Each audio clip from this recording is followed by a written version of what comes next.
Hello guys, and welcome to why you should get Shadow of War in 2023.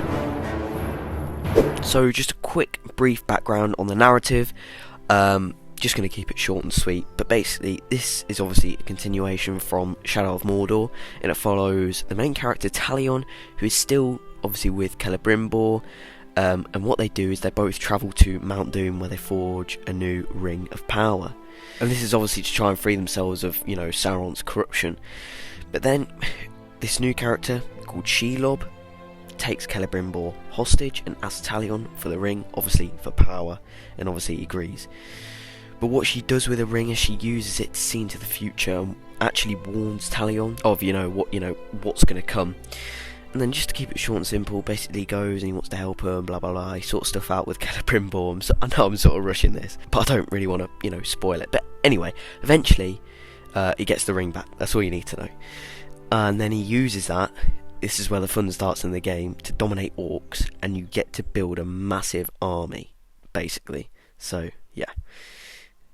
So I know that narrative was a bit rushed, but just play the game. Just play the game.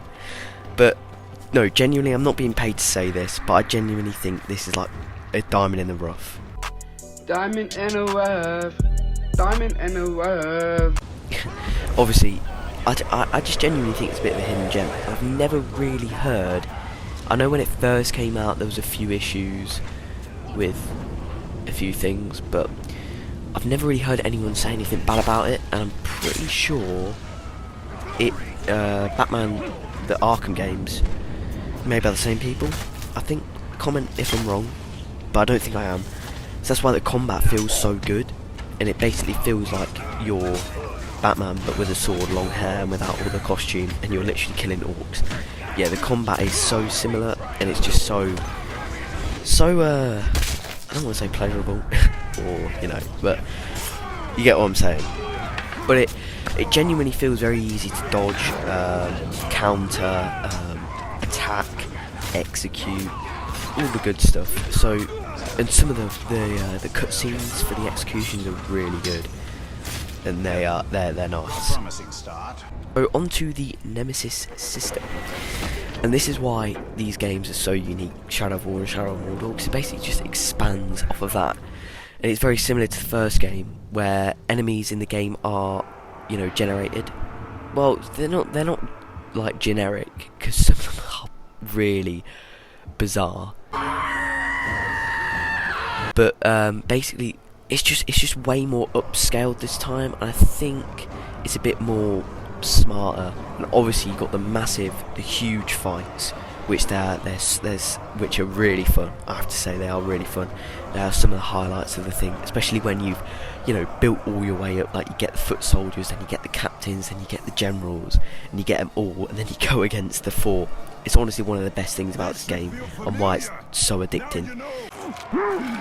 But yeah, genuinely overall, that Nemesis system is, honestly, they've hit the nail on the head with that, because I think it's great, because you can also get like betrayals and stuff, and it's just brilliant. It's just good the way that it works. I think it is really smart, and I think they've absolutely smashed it. And again, why you should get it in 2023. The map is also huge. I didn't count before making this video, but I don't know how many forts or areas there are. It might be 6 or 7, maybe more. I think there might be more looking at that now. But yeah, the map is massive, so you're never running out. As far as I'm aware of it actually being tied in with anything like the Lord of the Rings and the Hobbit, I think it's got. So I'm not like I don't know everything, but I'm pretty sure.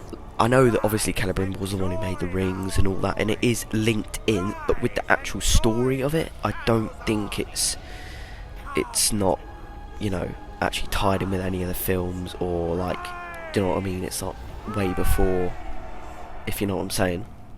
But overall, whether you're a Lord of the Rings fan or not, pick this game up, especially while it's cheap. Yeah. So I hope you guys enjoyed the video.